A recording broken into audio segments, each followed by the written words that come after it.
What would you do if the person you trusted most in the world left you standing alone at an airport and never looked back? This is the true story of Zara Fontaine, a woman whose fairy tale marriage became her worst nightmare in the span of a single morning. But before we get to that devastating moment, you need to understand how love, real, burning, all-consuming love, can blind us to the truth hiding right in front of our eyes. Virginia Beach, Virginia. A coastal paradise where ocean waves kiss golden sand and the scent of salt air mingles with sunscreen and ambition. Nearly 500,000 people call this place home, and among them, Zara Fontaine grew up surrounded by something money could never buy: community. Every Sunday, church bells rang out across the African-American neighborhoods where Zara spent her childhood. These weren't just places of worship, they were the beating heart of her world. Family barbecues that stretched into the evening, mentorship programs where elders poured wisdom into young souls, gospel choirs that raised voices so high they seemed to touch heaven itself. This was Zara's foundation: love, faith, and the unshakable bonds of people who showed up for each other no matter what. But Virginia Beach had another side. Just miles away, yacht clubs dotted the marina where a different kind of community gathered. Business deals made over champagne, charity galas, where networking mattered more than the cause. This was Tristan Dunford's world, a world of country clubs and corporate ladders where success was measured in dollar signs and connections. His family moved in circles of Navy officers and entrepreneurs, people who understood that image was everything. Two different worlds, two different people, and somehow, impossibly, they collided. It happened at a college festival, one of those perfect autumn days when anything feels possible. Zara, studying social work with dreams of changing lives, bumped into Tristan, a business major with charm that could light up a room. He made her laugh. She made him feel grounded. Their romance was the kind that makes your friends roll their eyes and smile at the same time. Whirlwind, intense, undeniable. After graduation, they stood before God and family and promised forever. Zara, warm and compassionate, threw herself into running a non-profit outreach program. Tristan launched a tech startup, working brutal hours but always coming home to her smile. For a while, for a beautiful golden while, everything was perfect. Then Tristan's company exploded. Not failed, exploded upward. Success beyond their wildest dreams. Overnight, he became a millionaire.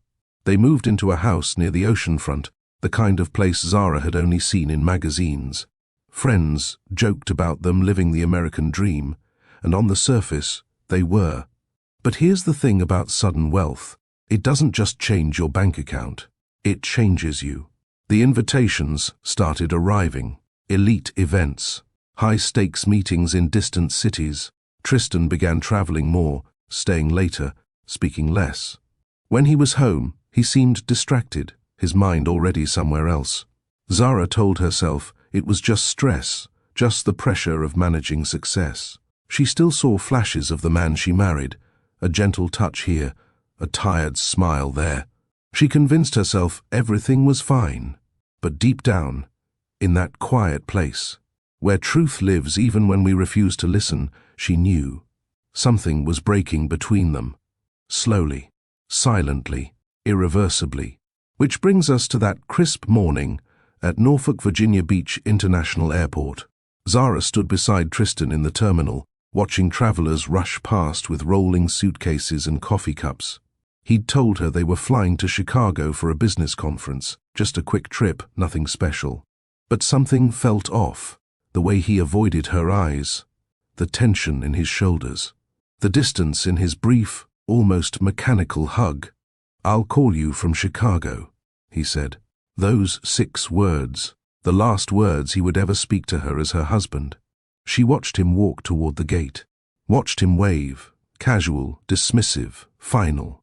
Watched him board that plane alone while she stood frozen on the wrong side of security, a sick feeling spreading through her chest like poison. The engines roared, the plane pulled away, and Zara stood there, surrounded by strangers, as her world quietly shattered into 1,000 pieces. He never called from Chicago. He never called at all. Because Tristan Dunford hadn't boarded that plane to attend a conference. He'd boarded it to escape, to start over, to leave behind the woman who'd loved him before the money, before the success, before he decided she no longer fit the image of the life he wanted. While Zara waited by her phone, confused and terrified, Tristan was already meeting with divorce attorneys. While she replayed every moment of their relationship, searching desperately for what she'd done wrong, he was already building a new life, one that didn't include her. The pain that hit Zara wasn't just emotional. Scientists have proven that heartbreak activates the same pain centers in our brain as physical injury. When Tristan abandoned her, Zara's body didn't distinguish between a broken heart and a broken bone. The agony was real, physical, all-consuming. She couldn't sleep, couldn't eat. Her chest felt tight, her mind raced with questions that had no answers, and every breath seemed to carry the weight of a betrayal so profound it threatened to destroy everything she thought she knew about love, trust, and her own worth. So here's the question you need to ask yourself. When the person you've built your entire life around throws you away like yesterday's trash, how do you even begin to put yourself back together? There's a specific kind of pain that comes from betrayal, not the sharp, sudden shock of a slap across the face, but something far worse. It's the slow-motion collapse of everything you believed was solid ground beneath your feet.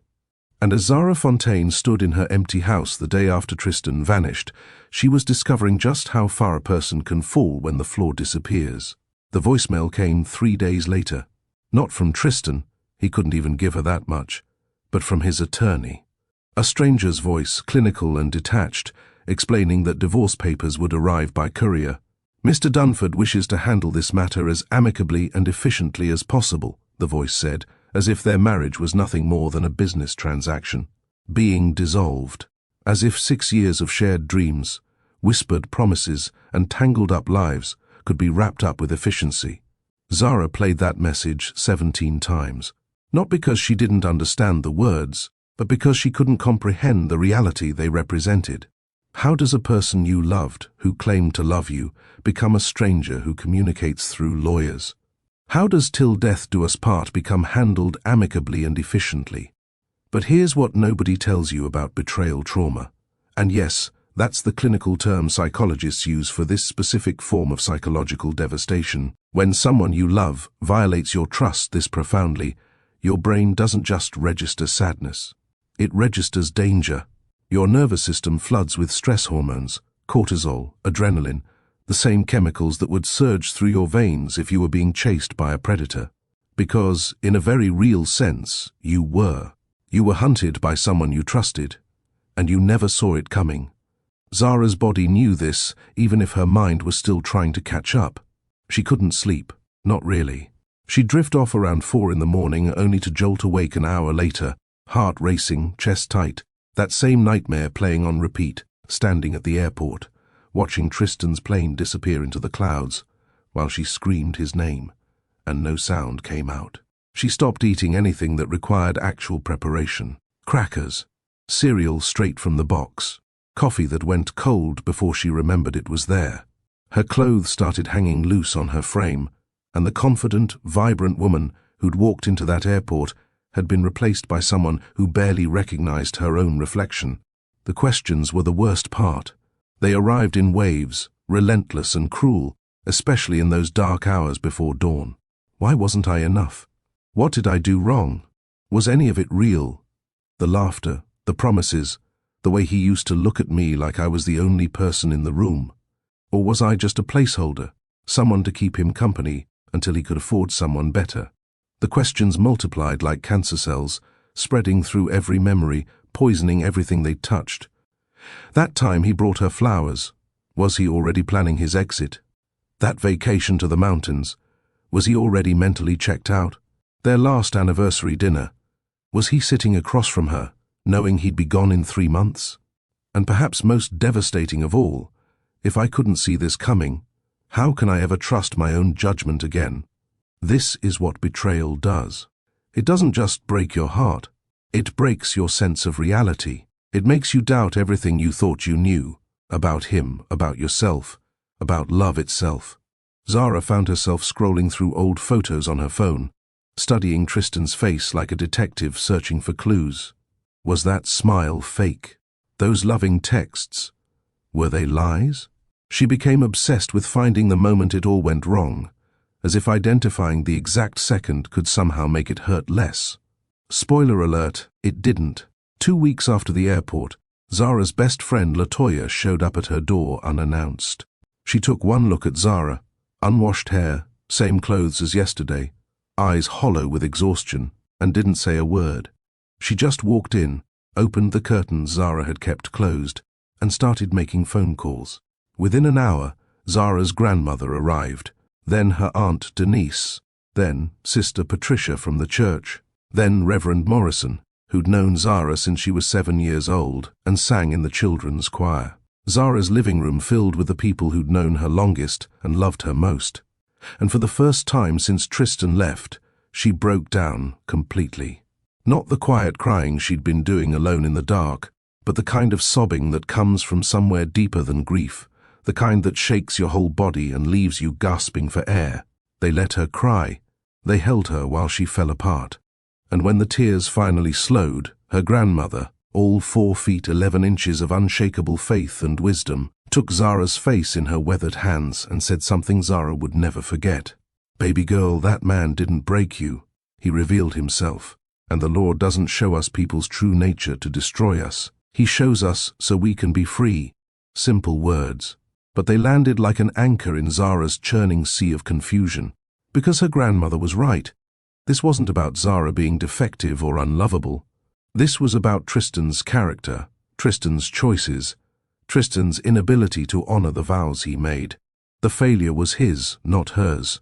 But knowing that intellectually and feeling it emotionally, those are 2 entirely different things. The African American church has always been more than just a place of worship. During slavery, it was the one space where black people could gather, organize, dream of freedom. During Jim Crow, it was headquarters for the civil rights movement. In every generation, through every struggle, the black church has functioned as community center, safe haven, and source of collective strength. This wasn't just Zara's grandmother's opinion. This was historical fact, the lived experience of millions. And now, in Zara's darkest moment, that same tradition of communal support rose up to catch her before she hit bottom. Sunday service became her lifeline. Not because some sermon magically fixed everything, grief doesn't work that way, but because showing up to a place where people knew her, loved her, and didn't need her to pretend she was okay, gave her something to hold on to when everything else felt like quicksand. The prayer circles, where Sister Patricia would squeeze her hand, and Aunt Denise would pray with a fierceness that felt like spiritual warfare. The church basement where the women's ministry met every Wednesday, where Zara could sit quietly in the corner if she needed to, or talk if she was ready, and either way she was welcome. The gospel choir rehearsals, where the music washed over her like healing water, where for 90 minutes she could lose herself in harmonies that spoke of suffering and redemption, pain and hope. This was community as sanctuary, community as medicine, community as the difference between surviving and drowning.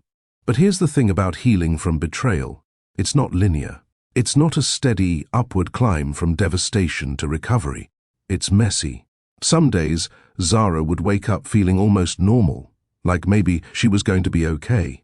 Other days, the grief would slam into her out of nowhere, triggered by a song on the radio, a couple holding hands in the grocery store, the sight of Tristan's favorite coffee mug she couldn't bring herself to throw away. 2 steps forward, 3 steps back.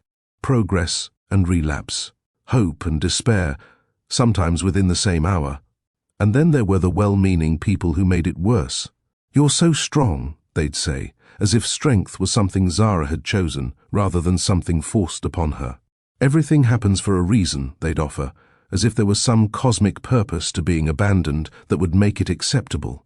He didn't deserve. "You anyway," they'd declare, which was true but also completely unhelpful because it didn't change the fact that she still loved him, still missed him, still woke up reaching for someone who wasn't there and never would be again. The worst were the people who pushed her to get back out there. The best way to get over someone is to get under someone else. One cousin joked at a family barbecue, and Zara had to excuse herself before she said something she'd regret, because they didn't understand. They couldn't understand.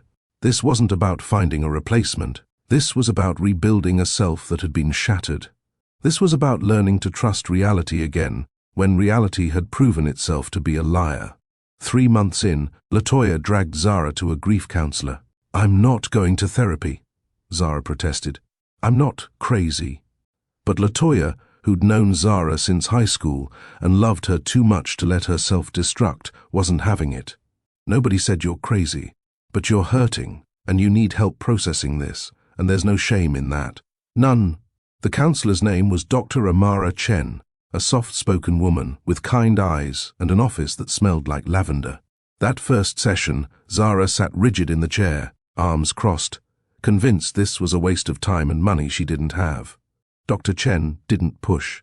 She just asked one simple question. "What do you need most right now?" Zara opened her mouth to say nothing or to turn back time or any number of defensive responses. But what came out instead was, "I need to stop feeling like I'm drowning." And that's when the real work began. Therapy wasn't what Zara expected. It wasn't lying on a couch talking about her childhood while some bearded man took notes. It was hard, uncomfortable. Dr. Chen asked questions that made Zara squirm, made her confront truths she'd been avoiding, like the fact that there had been red flags in her marriage, subtle ones, easy to rationalize, but red flags nonetheless. The way Tristan would dismiss her opinions when they disagreed. The condescending tone he'd sometimes use when explaining business matters, as if she couldn't possibly understand. The way he'd started making major decisions without consulting her, then presenting them as done deals. "I'm not saying you caused this," Dr. Chen clarified during one particularly difficult session. His choice to leave was entirely on him. "But understanding the dynamics of your relationship, including the parts that weren't healthy, can help you make different choices in the future. Not because you need to fix yourself to keep someone, but because you deserve a partner who treats you as an equal." One day, about 4 months into therapy, Dr. Chen said something that changed everything. "Zara, I need you to hear this. No new relationship can fix something it didn't break." Zara sat with those words, turning them over in her mind, like a puzzle she couldn't quite solve. Dr. Chen leaned forward. "What I mean is this. The wound Tristan left, the trust he shattered, the sense of self he damaged. A new man can't heal those things for you. Even if you meet someone wonderful tomorrow, even if he's everything Tristan wasn't, he can't undo what happened. That healing has to come from within, from the work you do on yourself, for yourself. Otherwise, you'll just be bringing broken pieces into a new relationship and expecting him to glue them back together. And that's not fair to you or to him." It was a gut punch and a revelation all at once, because Zara realized she'd been unconsciously doing exactly that, fantasizing about meeting someone new who would prove that not all men were like Tristan, who would restore her faith in love, who would make everything okay again. But Dr. Chen was right. That was asking another person to do work that only she could do. That was outsourcing her healing instead of owning it. So Zara made a decision, a conscious, intentional choice that felt terrifying and empowering in equal measure. She wasn't going to date, wasn't going to look for someone new, wasn't going to try to fast forward past the pain. She was going to sit with it, feel it, process it, learn from it, and then, only then, would she even consider opening her heart again. This decision marked a turning point, a shift from reactive to proactive, from "why is this happening to me?" to "who do I want to become through this?" Zara threw herself into the work with the same intensity she'd once poured into her marriage. She attended every therapy session, journaled until her hand cramped, showed up to church even on days when getting out of bed felt impossible. But she also started doing something she hadn't done in years, investing in herself.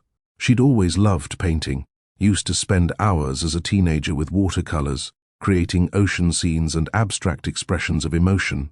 But when she married Tristan, when life got busy with work and managing a household and being a supportive wife, the painting had fallen away. Now she bought new supplies and set up an easel in her spare bedroom. The first few attempts were terrible, clumsy, the work of someone whose skills had atrophied, but she kept going. Because this wasn't about creating masterpieces. This was about reclaiming parts of herself she'd lost. She started going to yoga classes at the community center. Her body, which had been rigid with stress for months, slowly began to soften. The instructor, a patient woman named Maya, would guide them through poses while talking about breathing through discomfort, about finding strength in vulnerability, about the way our bodies hold our traumas until we give them permission to release. Sometimes Zara would be in child's pose and tears would just start falling, not from sadness exactly, but from something deeper, older, like her body was finally letting go of what her mind had been clutching, and she leaned harder into her work at the non-profit. Counseling teenagers in crisis gave Zara perspective and purpose. These kids were dealing with poverty, abuse, addiction, violence, challenges that made Zara's heartbreak look almost manageable by comparison. Not that pain is a competition, but there was something clarifying about helping a 15-year-old escape an abusive home or a 17-year-old stay in school, despite having to work full-time to support younger siblings. It reminded Zara that she wasn't the only person suffering. That resilience was possible, that people survived unimaginable things and still found reasons to hope. One afternoon, Zara was counseling a 16-year-old girl named Shanice, who'd just found out her boyfriend had cheated on her with her best friend. Shanice was crying so hard she could barely breathe, convinced her life was over, that she'd never trust anyone again. And Zara, looking at this young woman whose pain was so raw and immediate, heard herself saying, "I know this feels like the end of the world right now, and I'm not going to tell you it doesn't matter. Because it does. Your pain is real and valid. But I promise you, this moment doesn't define your worth. His actions don't diminish your value. And the fact that he couldn't see what he had doesn't mean you're not extraordinary. It means he's limited." Shanice looked up, tears still streaming, and whispered, "How do you know?" And Zara, surprising herself, said, "Because 7 months ago, my husband left me at an airport and filed for divorce without even having the courage to tell me to my face. And I thought I was going to die from the pain. But I'm sitting here today, and I'm still breathing. I'm still showing up. I'm still believing that my story isn't over. And yours isn't either." The words hung in the air between them, and Zara realized something profound. She'd just spoken her truth out loud without that crushing weight of shame she'd been carrying. She'd claimed her story instead of hiding from it. And in doing so, she'd given this young woman permission to believe in her own resilience. That's when Zara understood that healing isn't about forgetting what happened or pretending it didn't hurt. Healing is about integrating the pain into your story in a way that doesn't destroy you. It's about saying, "This happened, and it was awful, and I survived it rather, than this happened, and it broke me, and I'll never be whole again."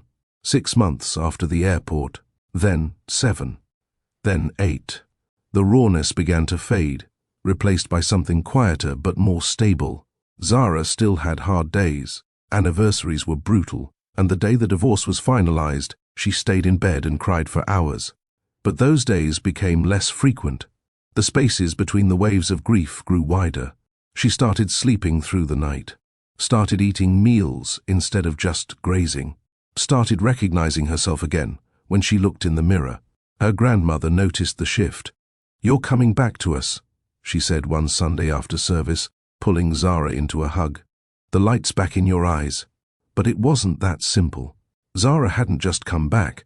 She'd become someone new, someone who understood her own strength in ways she never had before. Someone who knew that she could survive the worst thing she'd ever experienced and still find reasons to smile. The confidence she now carried wasn't the naive trust of someone who'd never been hurt. It was the hard-won wisdom of someone who'd been broken and learned how to put herself back together with gold in the cracks. Still, there were moments of doubt, late-night thoughts that whispered, "What if I'm damaged now? What if I can never trust anyone again? What if Tristan was right to leave because there's something fundamentally unlovable about me?" Dr. Chen helped her recognize these thoughts as trauma responses, not truths. "Your brain is trying to protect you from future hurt," she explained. "It's creating narratives that, paradoxically, feel safer than the alternative. Because if you're unlovable, then you have control. You can work on becoming lovable. But if you were perfectly lovable and Tristan still left, then the world is random and scary, and anyone could hurt you at any time. Your brain prefers the first narrative even though it's painful, because at least it offers the illusion of control, mind-blowing, and also somehow comforting. These thoughts weren't reality, they were defense mechanisms, and Zara could acknowledge them without believing them. As the one-year anniversary of the airport approached, Zara found herself in a place she'd never imagined she'd reach. Not happy exactly, happiness felt too frivolous a word for what she'd endured, but peaceful, grounded, whole in a way that didn't require another person to complete her. She'd learned to be alone without being lonely, to find joy in small things, sunrise yoga classes, painting sessions that stretched into the evening, dinner with Latoya where they laughed so hard wine came out of their noses, Sunday services where the gospel choir raised the roof, and Zara felt connected to something bigger than her pain. She'd also learned something crucial. She didn't need to forgive Tristan to move forward. The culture of forced forgiveness, this idea that you can't heal until you absolve the person who hurt you, was, in Zara's experience, garbage. Forgiveness wasn't a requirement for healing. Understanding wasn't necessary either. She didn't need to know why Tristan did what he did, or reach some place of compassion for his choices. What she needed was to release the hold this betrayal had on her future, to stop letting his actions define her worth, to choose, every single day, to believe in her own value regardless of what he thought or did. And she was doing that, day by day, moment by moment, breath by breath, which is exactly when the universe decided to test whether she'd actually learned anything. It started with a charity gala, the monthly fundraiser for homelessness prevention that Zara had helped organize for the past 3 years. Usually she worked behind the scenes, coordinating volunteers, managing logistics, making sure everything ran smoothly. But this year, the board insisted she attend as a guest. "You give so much," the director said. "Let someone else handle the details for once. Come, enjoy yourself, meet some of our major donors." Zara almost said no. Social events still felt exhausting in a way they hadn't before Tristan. The small talk, the fake smiles, the inevitable question, "Are you here with someone?" But Latoya was going, and the cause mattered to Zara, and maybe, just maybe, it was time to step back into the world in a different way. So, she bought a new dress. Nothing extravagant, but elegant. Deep emerald green that made her skin glow and reminded her that she was still a woman who could turn heads if she wanted to. She did her makeup carefully, styled her natural hair in a crown of curls, and looked at herself in the mirror with something approaching approval. "Look at you," Latoya whistled when she picked Zara up. "Absolutely stunning. I mean, you're always beautiful, but tonight you're giving 'don't touch me, I'm art' energy." Zara laughed, genuinely laughed, and felt something loosen in her chest. This was good. This was right. She was ready. The gala was being held at the Virginia Beach Convention Center, transformed for the evening into an elegant ballroom with soft lighting, floral arrangements, and the gentle clink of champagne glasses. Zara walked in with Latoya, and for just a moment, she felt that old anxiety rise. The fear that everyone was looking at her, judging her, whispering about that woman whose husband left her. But then, she took a breath, remembered everything she'd learned, and made a choice. Their opinions didn't define her. Only her truth did. She was talking with the program director about expanding their mentorship initiative when she felt it, that prickle of awareness that tells you someone's looking at you. Zara turned, expecting to see another board member, or maybe a donor she'd met before. Instead, she found herself looking into the kindest eyes she'd ever seen. He was tall, well over 6 feet, with dark hair going silver at the temples, and a face that was handsome in an understated, approachable way. But it was his eyes that stopped her. They weren't just kind, they were present, fully focused on her, as if she was the only person in the crowded room worth seeing. And when he smiled, those eyes crinkled at the corners in a way that suggested he smiled often. "I'm sorry," he said, approaching with the confidence of someone used to entering spaces, but the humility of someone who didn't assume his presence was automatically welcome.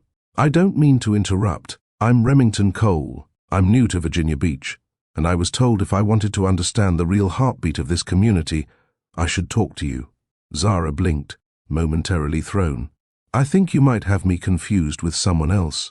Zara Fontaine, correct?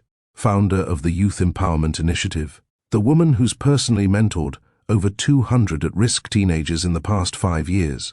His smile widened. No confusion. I did my research, and just like that, the ground shifted beneath Zara's feet. Not in the devastating way it had at the airport, but in a way that felt like possibility? Danger? She couldn't tell. Her heart was beating faster, and she couldn't tell if it was excitement or warning bells or both. I appreciate the kind words, she said carefully, but I think your research might be exaggerating my role. I don't think so. Remington's voice was warm, genuine. I've been looking for ways to give back to this community, and everyone I've spoken to has mentioned your program. I'd love to learn more about what you do. Would you have a few minutes to talk? Red flags? Green flags? Zara's internal alarm system was going haywire, unable to distinguish between genuine danger and the fear of being hurt again. She looked at this man, this stranger who somehow knew about her work and seemed genuinely interested, and felt paralyzed by indecision. What would you do? Would you trust your instincts to recognize a good person? Or would you let past betrayal make you suspicious of everyone, assuming everyone's hiding something, that every smile is a mask? Zara looked into Remington's eyes one more time, and made a choice. Sure, she said. Let's talk. She didn't know it then, but with those 2 words, Zara had just opened the door to the next chapter of her story. The question was, would it lead to healing, or to a different kind of heartbreak? And more importantly, was she truly ready to find out? So here's the question that should be burning in your mind right now. Can a woman who's been shattered by betrayal actually open her heart again? Or does the fear of being hurt transform us into people so guarded, so cautious, that we miss out on something real when it finally arrives? Zara was about to find out. That conversation with Remington Cole at the charity gala lasted 20 minutes, then 40, then an hour. They talked about her youth empowerment initiative, how she'd started it with 3 teenagers meeting in a church basement and grown it to serve hundreds across Virginia Beach. Remington listened in a way that felt different from the polite nodding most wealthy donors offered. He asked specific questions. He wanted to understand not just what the program did, but why it mattered, how it worked, what challenges they faced. When Zara mentioned the difficulty of finding stable funding, he didn't immediately offer money, which strangely made her trust him more. Instead, he asked, what would sustainable funding look like for you? Not just a one-time donation, but real stability. And Zara found herself opening up in ways she hadn't expected, talking about her vision for expansion, for creating satellite programs in underserved neighborhoods, for hiring more counselors so they could reach more kids. Her passion poured out, and Remington's eyes never left her face. Not in a creepy way, in an engaged way, like her words actually mattered to him. This is remarkable work, he said finally. I'd love to continue this conversation. Would you be open to meeting sometime this week? I have some thoughts about potential funding structures, but I don't want to take up your entire evening at this event. Zara hesitated. Her therapist's voice echoed in her head. You don't owe anyone access to you.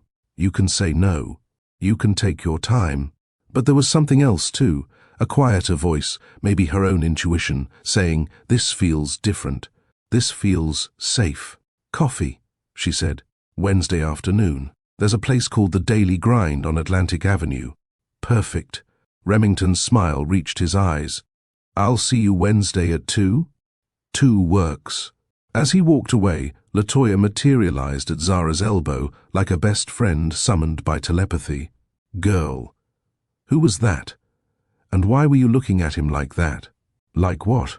Like you weren't sure if you wanted to run toward him or away from him. Zara laughed, but it came out shaky. I don't even know. He wants to talk about funding for the program. And I want to talk about the way he was looking at you, which had nothing to do with funding and everything to do with… LaToya, don't. I'm just saying, that man is interested, and he's fine, and there's nothing wrong with… I said don't. Zara's voice came out sharper than intended. I'm sorry, I can't. Not yet. Maybe not ever. I'm not ready. Latoya softened immediately. Okay, I hear you. But Zara, at some point, you're going to have to decide if you're protecting yourself or punishing yourself. There's a difference. Those words haunted Zara all the way home. Was she protecting herself? Or had she become so afraid of pain that she was closing herself off to any possibility of joy? The question kept her up that night, staring at her ceiling, wondering if healing meant being ready to risk again or being wise enough not to. Wednesday arrived with that particular kind of anxiety that makes every outfit feel wrong and every hairstyle look stupid. Zara changed 3 times before settling on casual but put together jeans, a soft blue sweater, minimal makeup. She arrived at the daily grind 5 minutes early and immediately regretted it, because now she had to sit there alone, looking like she was waiting for someone, which she was, but she didn't want to look eager or desperate or... Zara. She looked up. Remington stood there in a simple button-down and khakis, holding 2 coffee cups. I hope I'm not overstepping, but I got here early and remembered you mentioned at the gala that you liked vanilla lattes. If I got it wrong, I'll happily drink both. It was such a small thing. Such a normal, thoughtful gesture. But to Zara, who'd spent months convinced she'd never be able to read people correctly again, it felt significant. He'd listened. He'd remembered. He'd acted on it without making it a big deal. You got it right, she said, accepting the cup. Thank you. They talked for 2 hours. About the non-profit, yes, but also about other things. Books they'd read. Turns out they both loved Toni Morrison and had strong opinions about which of her novels was the masterpiece. Movies that had made them cry. Remington admitted that the ending of Coco destroyed him every time, which was endearing in a way Zara hadn't expected. Their childhoods. Remington grew up in Connecticut, son of parents who'd built their wealth through real estate, but he spoke about it with a kind of embarrassment rather than pride, like he was still figuring out how to reconcile privilege with purpose. And here's what struck Zara. Remington asked about her, not just about her work, but about her. What she did for fun, what made her laugh, what she was reading. When she deflected, a habit she'd developed, keeping conversations surface level to avoid the inevitable. So, are you single? Question. He didn't push, but he also didn't let the conversation die. He just pivoted naturally, creating space for her to share as much or as little as she wanted. By the time they said goodbye, Zara realized she'd enjoyed herself. Actually enjoyed herself. And that terrified her almost as much as it delighted her. The next week, Remington called. Not texted, called. I know this might seem forward, he said, but I've been thinking about what you said regarding the mentorship program expansion. I'd like to help, but I want to do it right. Would you be willing to meet a few more times? Let me really understand the infrastructure you've built so I can figure out how to support it effectively. It was a brilliant move, whether he intended it that way or not. Because he'd framed it around her work, the one thing Zara felt completely confident about, rather than making it personal. She could say yes to professional meetings. That felt safe. So they met again. And again. Coffee turned into lunch. Lunch turned into early dinners where they'd talk until the restaurant staff started giving them pointed looks about closing time.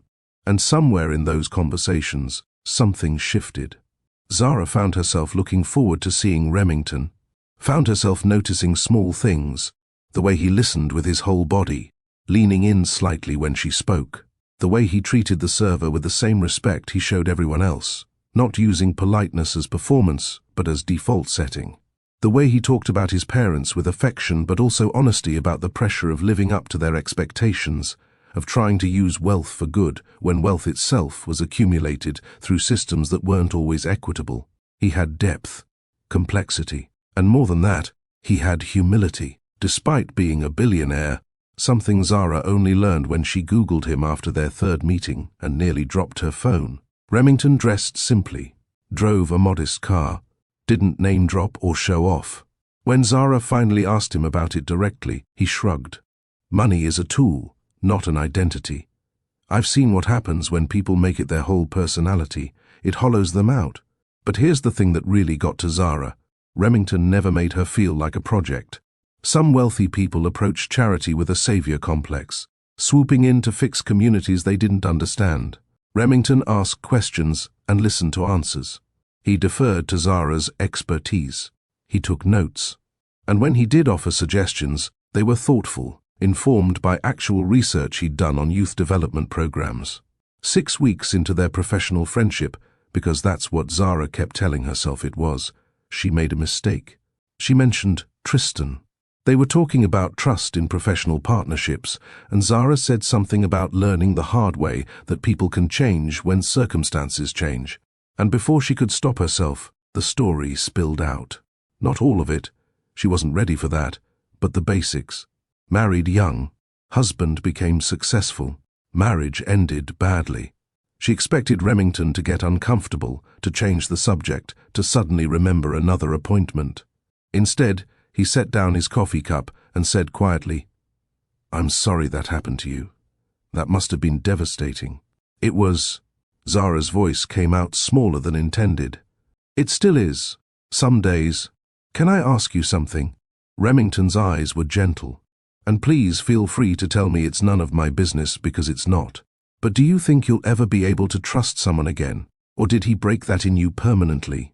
The question hung between them, honest and vulnerable. And Zara appreciated that he'd asked it directly instead of dancing around it. "I don't know," she admitted. "I want to believe I can. I'm doing the work, therapy, all of it. But there's a difference between intellectual healing and actual trust. And I'm not sure I'm there yet." "That makes sense." Remington nodded slowly. "For what it's worth, I think the fact that you're even asking yourself that question means you're further along than you think. The people who are truly broken don't wonder if they can heal. They've already decided they can't." It was such a simple observation, but it shifted something in Zara's chest. Because he was right. She was still asking, still wondering, still hoping, even if that hope felt fragile and terrifying.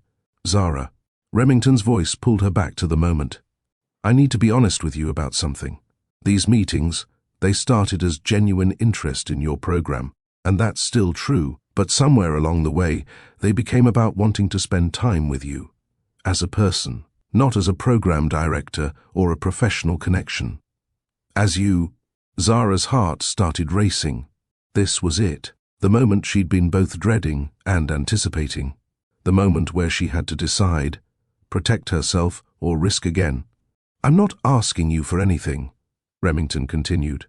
"I'm just telling you where I am. And if that makes you uncomfortable, we can go back to strictly professional meetings. Or we can stop meeting altogether if that's what you need. But I couldn't keep pretending this was only about work when it stopped being that weeks ago. The honest thing would have been to run, to say thank you, but no thank you, to protect her still healing heart from any possibility of being broken again." But Zara surprised herself. "I appreciate you telling me," she said slowly. "And I appreciate you not pressuring me for an answer. Because I don't have one right now. I like spending time with you too, but I'm scared, really scared, and I need time. Take all the time you need." Remington's smile was soft, understanding. "I'm not going anywhere." And he meant it.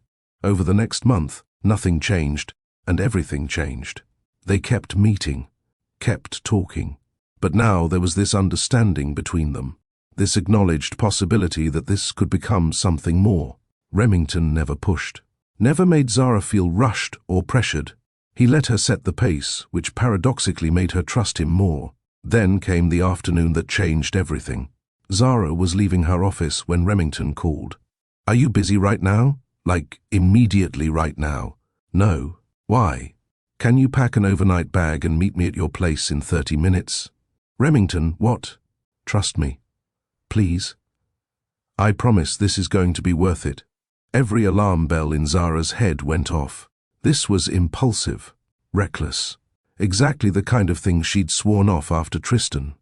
But there was something in Remington's voice, not manipulation, but genuine excitement, like a kid with a surprise he couldn't wait to share. "Okay," she heard herself say. 30 minutes. She texted LaToya immediately. "Remington asked me to pack a bag and go somewhere with him. Am I insane for saying yes?" LaToya's response came back in seconds. "Yes, you're insane. But also, go, live. Text me when you get there, so I know you're not murdered.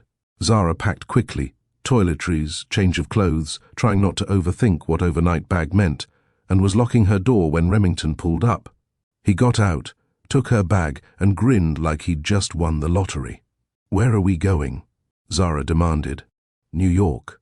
There's a gala tonight for educational equity, 'cause I know you care about, and I thought, maybe you'd like to come with me." "To New York? Tonight? Remington, that's crazy, spontaneous, completely last minute." His grin widened.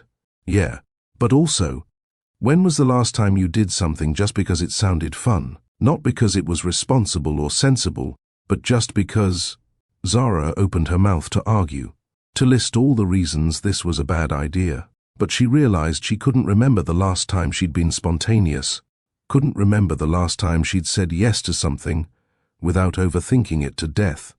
"How are we getting there?" "My jet's waiting at Norfolk Airport." Of course it was. Because Remington was a billionaire, which Zara kept forgetting because he didn't act like one. "Okay," she said. "Let's go." The drive to the airport felt surreal. Zara kept waiting for her anxiety to kick in, for the panic that this was a terrible idea. But instead, she felt light, excited. When was the last time she'd felt excited about something that wasn't work-related? They pulled up to a private terminal, because of course there was a private terminal, and walked across the tarmac to a sleek jet. Not ostentatiously huge, but clearly expensive. Zara paused at the steps. "You okay?" Remington asked softly. "Yeah, She took a breath. "Last time I was at an airport, my husband left me there. So this feels—" "We can turn around right now," Remington interrupted gently. "Seriously. If this is too much, we don't go." But Zara shook her head. Because here's what she realized in that moment. She could let Tristan's betrayal poison every airport forever. Or she could reclaim this space.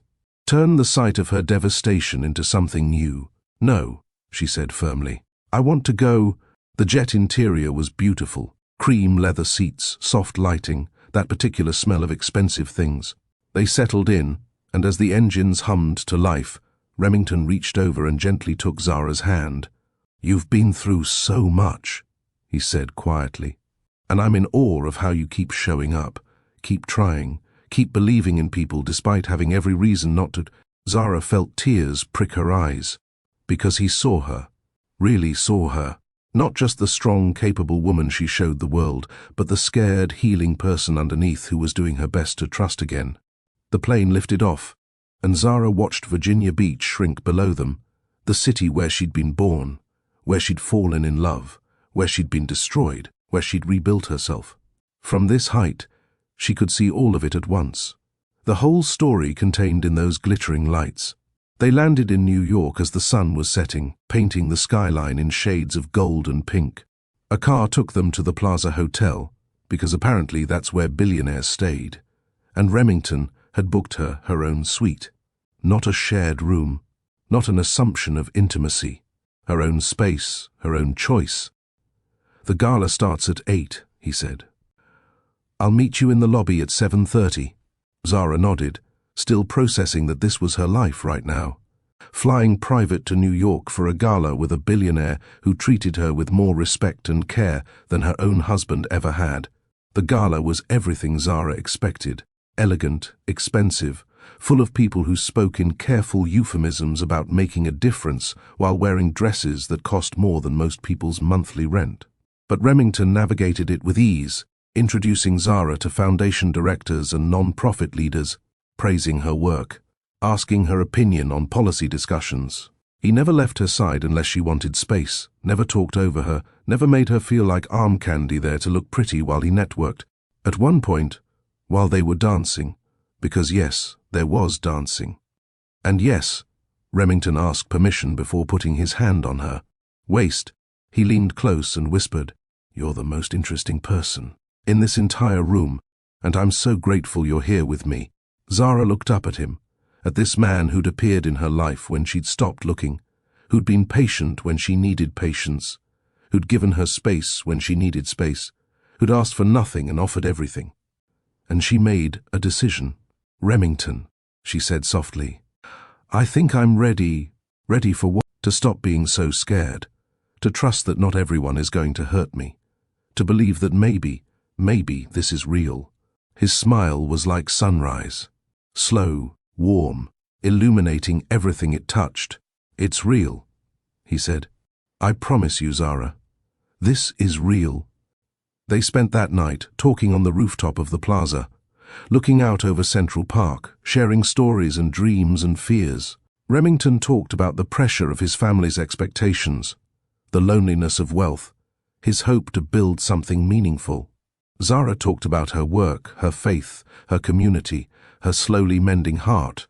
And when Remington finally kissed her, gentle, asking permission with his eyes first, Zara felt something she hadn't felt in over a year: hope. The next few weeks unfolded like a dream Zara kept expecting to wake up from. More trips on Remington's jet, to Washington for a policy summit, to Chicago for a non-profit conference. But they weren't just about glamorous destinations. They were about conversations that stretched for hours, about Remington meeting LaToya and winning her approval with his genuine interest in their friendship, about Zara introducing Remington to her grandmother, who looked him up and down and said, "You hurt my grandbaby, and wealth won't save you." And Remington had smiled and said, "I wouldn't expect it to, Mom." But the moment that sealed it came on a warm evening on the Virginia Beach boardwalk. They were walking hand in hand, watching the sun sink into the ocean, and Remington stopped suddenly. "Zara," he said, turning to face her, taking both her hands in his. "I know you've been hurt. I know you have every reason to guard your heart. But I need you to hear this. I see you, all of you, the strength and the scars, the confidence and the fear. And I'm not going anywhere. I promise I will always cherish you, support you, honor you, not because of what you do or who you know or how you make me look, but because of who you are." Zara felt tears streaming down her face, but this time they were tears of joy, of release, of finally believing that love didn't have to be conditional or temporary or cruel. "I believe you," she whispered. And she did. Meanwhile, in a different city, Tristan heard through mutual acquaintances that his ex-wife was dating someone new, someone wealthy, someone successful, someone who treated her the way Tristan should have but didn't. He felt pangs of regret, too little, too late, but Zara was already beyond caring what he felt. When Remington asked her about Tristan one evening, Zara said simply, "I hope he's happy too. But I've found my peace, and that peace doesn't require him to suffer. It just requires me to keep choosing myself." This is where Zara's story doesn't end. It transforms. Because healing isn't about erasing the past. It's about integrating it into a new narrative. Zara didn't forget what Tristan did. She didn't pretend it didn't hurt. But she stopped letting it define her future. She chose to believe that one person's betrayal didn't mean everyone would betray her. That her worth wasn't determined by who stayed or left. That love, real, genuine, respectful love, was still possible if she was brave enough to try again. So here's what I need you to understand. Zara's journey from that airport terminal to Remington's arms wasn't about finding a man to rescue her. It was about rescuing herself first, about doing the hard, unglamorous work of healing, about leaning on community and faith and therapy and self-care until she was whole enough to trust again. Remington didn't fix her. She fixed herself. But once she did, she was able to recognize and accept the kind of love she'd always deserved. And that's the real lesson here. Not that betrayal doesn't hurt. It does. Not that healing is quick or easy. It's neither. But that you can survive the worst thing that's ever happened to you and still build something beautiful on the other side. Now, I want to hear from you. Have you ever had to rebuild yourself after betrayal? Have you struggled with trusting again after someone shattered your faith in people? Drop your story in the comments below, because your experience matters, and someone else watching this needs to hear it. They need to know they're not alone. They need to know healing is possible. And if this story resonated with you, hit that like button, subscribe to the channel, and share this video with someone who needs to hear that their story isn't over, that the hardest chapters can lead to the most beautiful endings. That love, Real love is worth the risk of getting hurt again. Your next chapter is waiting. The question is, are you brave enough to turn the page?